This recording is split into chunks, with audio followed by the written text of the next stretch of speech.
Pues somos Xavier y Quintana y os vamos a hablar sobre Luis de Góngora y Quevedo. Si podéis sacar el texto que estaba en las hojas que nos ha dado Manuel.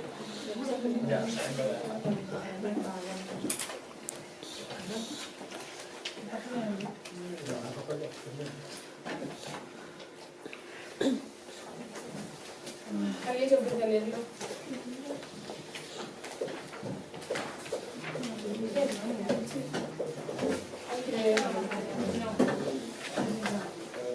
Yo mismo. Vale.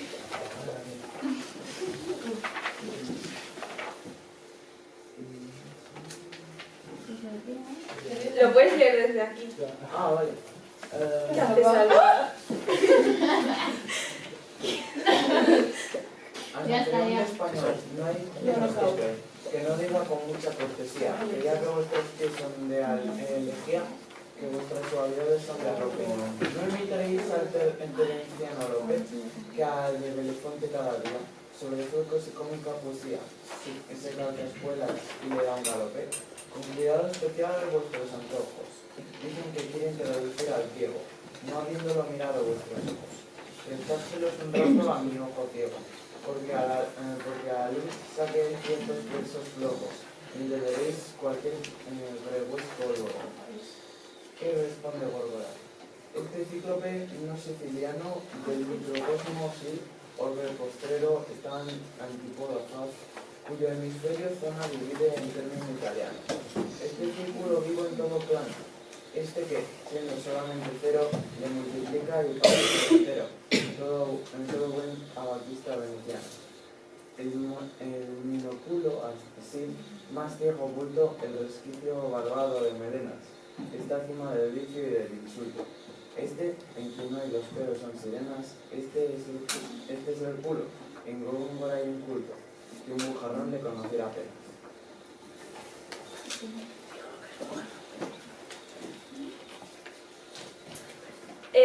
La literatura del barroco es un estilo literario europeo que se desarrolló durante el siglo XVII en Italia.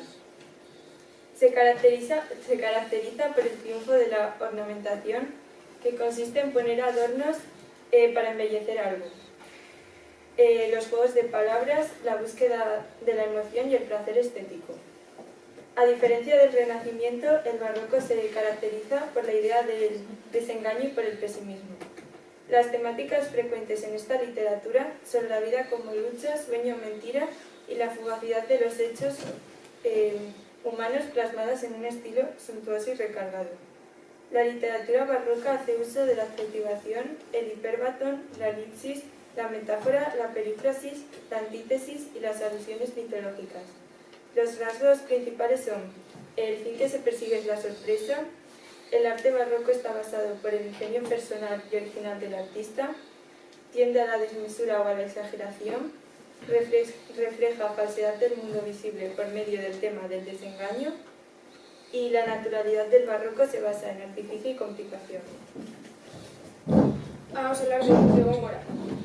Ya en los primeros años del siglo del barroco se manifiesta todo esto en una creación literaria, en una composición literaria que es el cultismo o el gongorismo, que deriva su nombre de su máximo representante, que era Luis de Góngora y Argol. Este hombre era una persona de carácter muy adusto y malhumorado, pero también era muy ingenioso y mordaz. También su objetivo preferente, tanto en la poesía como en su vida, era una búsqueda de la belleza. En sus obras las podemos clasificar en dos grupos, si lo hacemos en su métrica, que puede ser la poesía de metros cortos, que es una inspiración popular, o la poesía en metros endecasílabos, que tiene una inspiración algo ocultista. También podemos dividirla en dos grupos, si lo hacemos en su actitud, que era unas obras en las que intentaba hacerlas burlescas o con sátira, y otras en las que el autor buscaba la belleza. Lo más importante de de sus composiciones de metros cortos eran las letrillas y los romances. Dentro de las obras de metros endecasílabos se encuentran sus sonetos, que es lo que más destaca allí.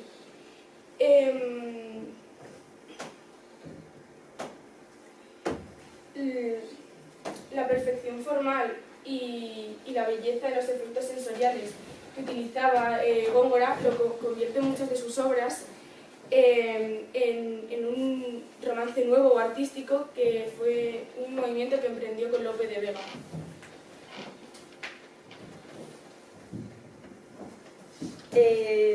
Francisco de Quevedo. Quevedo transmite en su obra esa dualidad propia de su carácter, un tono grave, severo, moral y profundamente religioso, a la par que es sarcástico, humorístico y mordaz. Sus primeros escritos están en la línea de la burla y de la crítica de carácter satírico. Lleva la denuncia de las apariencias al terreno de la caricatura de las costumbres sociales y a la presentación del mundo como una gran farsa extravagante. Es en Quevedo en quien mejor se comprueba el tema barroco del desengaño. Ante una realidad tan engañosa y llena de falsas apariencias, Quevedo descubre una única verdad indiscutible, que es la muerte. La obra poética de Quevedo consta de 900 poesías reunidas en 2 volúmenes: El Parnaso español y musas castellanas y las 3 últimas musas castellanas. Su obra poética se puede dividir en 3 grupos: poesías de tono grave y de intención doctrinal, en las que por un lado se desarrollan ideas acerca de la muerte y del desengaño, y por otro lado se desarrollan poesías de asuntos políticos. Luego están las poesías amorosas y por último las poesías satíricas, en las que se tratan temas que van desde los asuntos más graves hasta los más insignificantes. Vamos a hablar un poco de la obra. Los textos que hemos leído antes son sonetos porque están formados por 4 estrofas de versos endecasílabos. El primer terceto reflexiona un poco sobre la idea central o expresa algún sentimiento vinculado con el tema de los cuartetos. Y el terceto final remata, o es el más emotivo, con una reflexión grave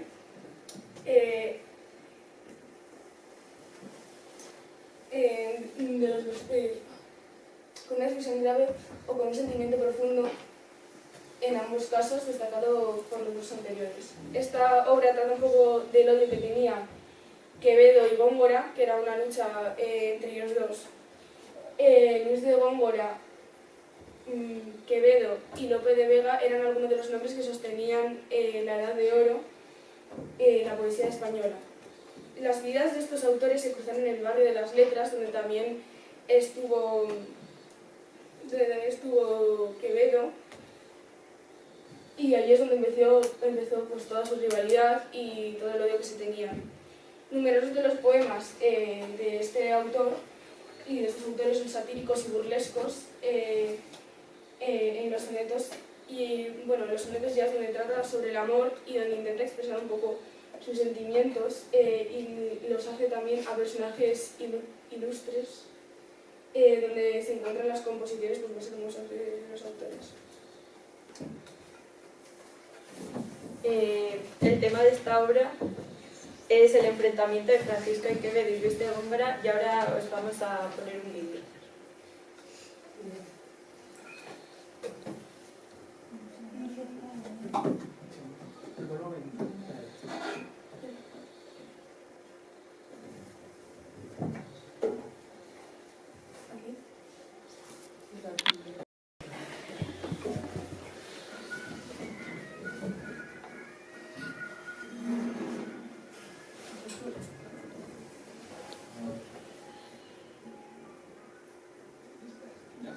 Una casa que tiene mucho que ver con 2 archienemigos. Podrían ser Superman y Lex Luthor, Batman y Joker, Aguirre y el gótico tardío. No, Góngora y Quevedo. Góngora y Quevedo han sido posiblemente los escritores que más se han odiado en la historia de la literatura universal. Ahora, un flashback. Yo te untaré mis versos con tocino para que no me los muerdas con gorilla, perro de los ingenios de Castilla, docto en pullas, cual mozo de Catino. Mira, no me, que te quede.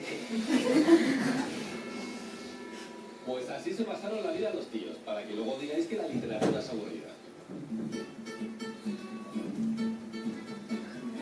Para hablarnos de este odio engonado, de esta rivalidad de titanes, tenemos al escritor, divulgador y buen amigo Jesús Callejo. Bueno, era más bien un duelo literario, eran unos estetas del verso y también muy satíricos los dos, nosotros se tiraban días a ver qué podían.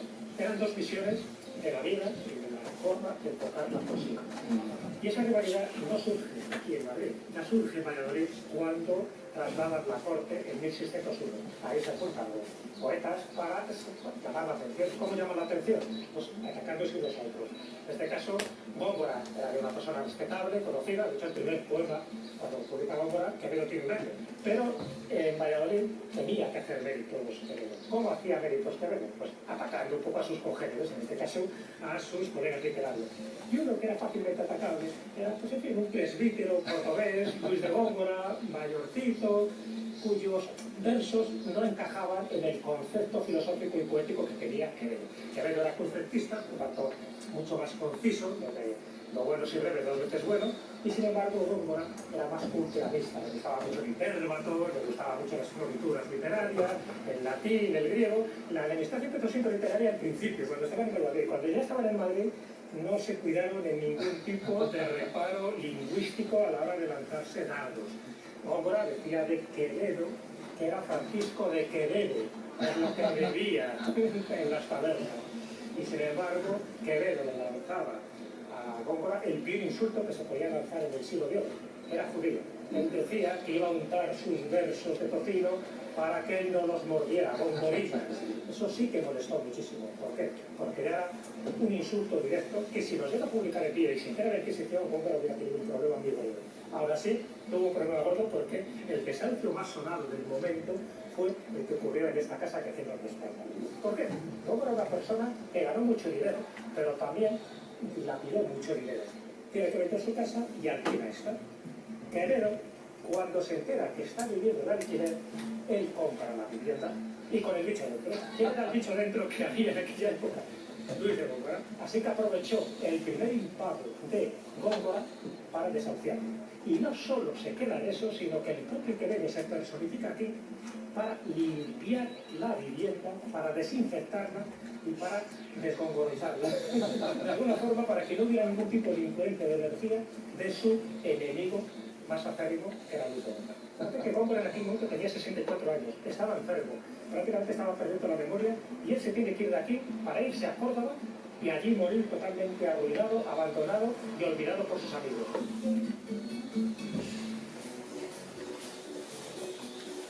Bueno, es que estamos en el epicentro del siglo de oro, de la literatura del siglo de oro, ¿no? Estaban todos aquí. Estaban todos aquí, desde luego, si hiciéramos una concentración de arte, de talento, de literatos, en pocos metros cuadrados, que este barrio de las letras podría convertir en un parque temático que, por desgracia, no está tan reconocido como lo sería si estuviéramos en Londres o si estuviéramos en París.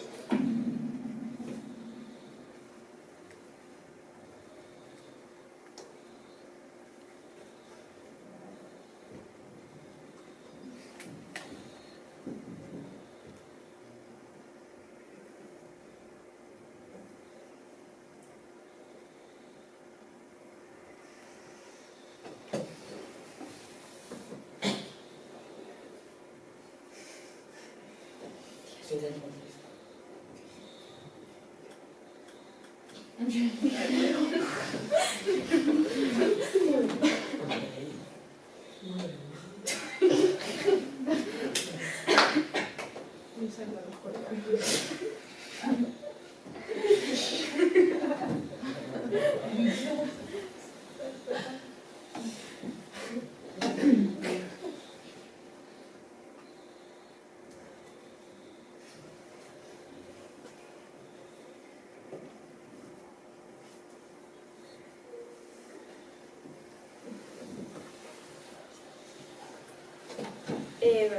Este texto es una composición satírica.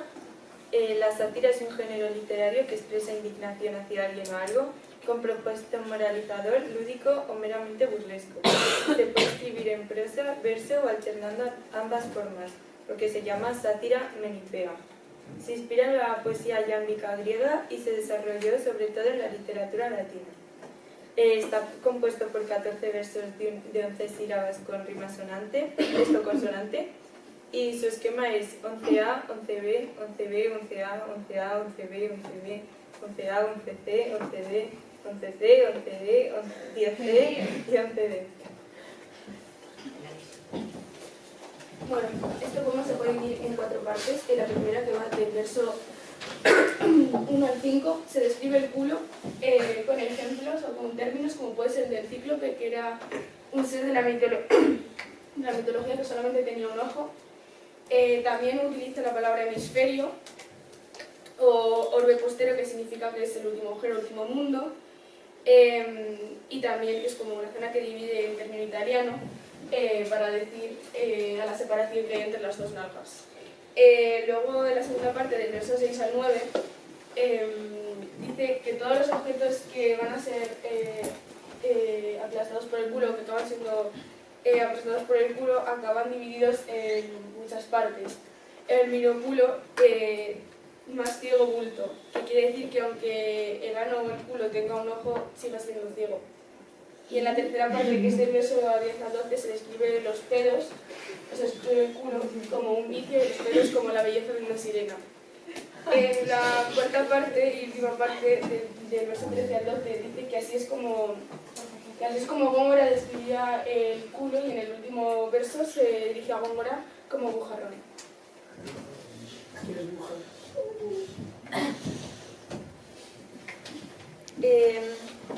Este texto tiene diversas figuras retóricas, como la metáfora, que consiste en una expresión relacionada a un objeto o idea particular, pero que se aplica a otra palabra o frase para dar a entender que hay una conexión entre ellas. Por ejemplo, en el texto sale en quien hoy los pedos son sirenas, basada en una similitud extrema para ridiculizar el lenguaje gongorino. También aparece una alegoría, que es una figura literaria que pretende representar una idea valiéndose de formas humanas, de animales o de objetos cotidianos, como por ejemplo, este es el culo en Góngora y en culto. Encontramos también personificaciones que atribuyen diversas cualidades humanas a objetos o animales, como esta antípoda faz, este círculo vivo en todo plano, el minúsculo sin más ciego bulto, y también aparece en hiperbatón, que altera el orden sintáctico de la frase, como zona divide en término italiano. Llegamos un poco a la conclusión que se trata pues, de un poema un tanto irónico y con breves intenciones que causan como una gran rivalidad entre los dos autores. No es un texto típico entre los dos poetas, porque ya, como dice Elena y como hemos dicho antes, tenían una gran rivalidad, por lo tanto pues, había muchísimos textos, aunque fuesen de forma anónima, que se insultaban o intentaban enemistar a otra gente y poner en contra el uno al otro.